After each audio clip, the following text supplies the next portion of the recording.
ne doit plus être une menace, elle doit être une protection. Toute ma vie, et vous le savez vous aussi,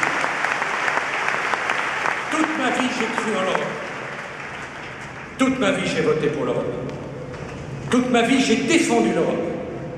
Et rien, ni personne ne me fera être parjure à mon idéal européen. Ce que les hommes ont construit avec l'Europe est sans doute ce qu'il y a de plus beau, de plus noble, de plus juste au service de la paix et de la réconciliation qui ait jamais été inventé. Mais je veux le dire avec solennité et avec gravité. Dans le monde tel qu'il est, une Europe qui ne tirerait pas les leçons de la crise, une Europe qui, au lieu de protéger, rendrait impossible toute protection, une Europe qui, au lieu d'être un moyen d'agir, deviendrait un facteur d'impuissance, serait une Europe qui non seulement ne résisterait pas aux crises futures, mais qui trahirait son ambition initiale et le rêve de ses pères fondateurs. D'abord, il a fallu sauver l'euro et sauver l'Europe. Nous l'avons fait. C'est un immense soulagement. C'est une grande victoire pour la France. Honte à ceux qui, au nom d'intérêts partisans, n'ont pas eu le courage de voter en faveur du nouveau traité européen.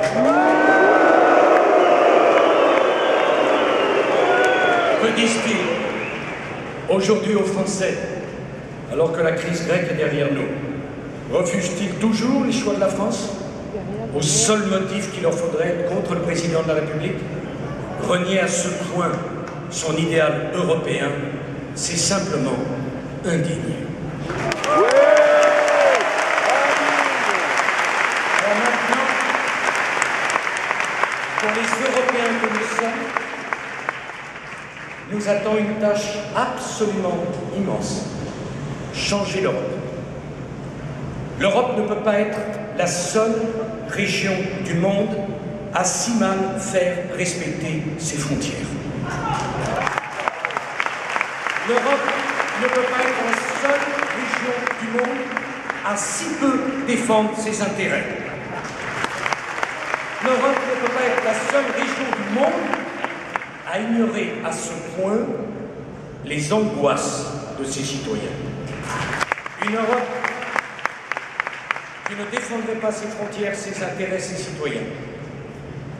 Une Europe qui ne penserait qu'aux consommateurs, jamais aux producteurs. Qui oublierait que derrière le consommateur, il y a le travailleur. Je le dis, cette Europe serait condamnée parce qu'elle serait la cause de trop de tensions, de trop de souffrances, et parce qu'au bout du compte, en faisant souffrir les gens, l'Europe trahirait son idéal, qui est un idéal d'humanisme.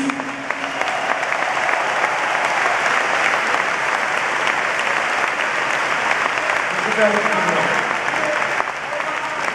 car il est temps de dire toute la vérité aux Français et aux Européens.